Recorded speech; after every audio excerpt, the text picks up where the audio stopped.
Welcome back to the channel where we explore, learn, and theorize about the Marvel Universe.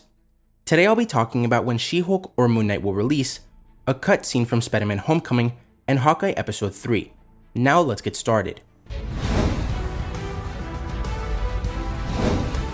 I'm gonna break down the third episode of Hawkeye at the end of the video, but first I wanted to talk about this. There were originally plans to have one of the LARPers in Episode 2 wearing the comic-accurate Hawkeye costume, but it was cut.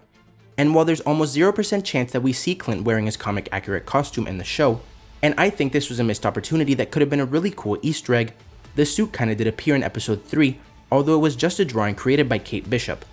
Next, BWM, the founder and editor-in-chief of Reviewed Cinema, stated on Twitter that there are a lot of rumors out there about Marvel's 2022 Disney Plus lineup, so I wanted to clear up some of the confusion.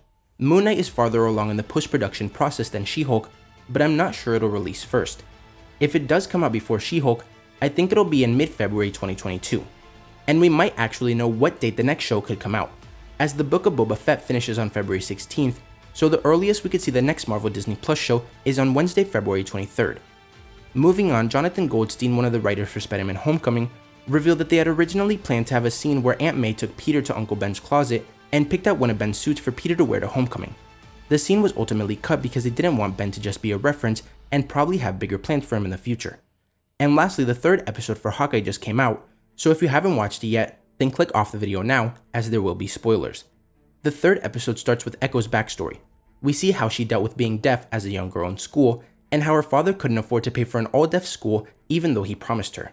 We then see that from a young age Maya had been studying martial arts, but what's really interesting is her so-called uncle, the Kingpin. In the comics, Maya's father worked for and was killed by the Kingpin. In the MCU though, Ronan killed her father, which is why throughout episode 3, she's trying to get revenge. The episode then picks up from where the second ended, with Clint and Kate having been captured by the Tracksuit Mafia. We see Echo and Kazi's relationship as he's the only one that knows sign language and is able to communicate with her.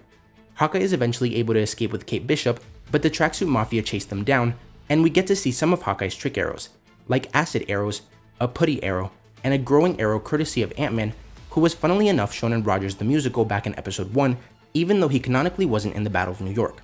Kate and Clint then break into Eleanor's penthouse to use her security company to research Kazi and the Tracksuit Mafia. Kate says that nobody's home, but Clint hears some noise, wanders off, and is caught by Jack. But let me know what you guys think about all this. Do you think She-Hulk or Moon Knight will release first? Would you have liked to see the Uncle Ben scene in Homecoming?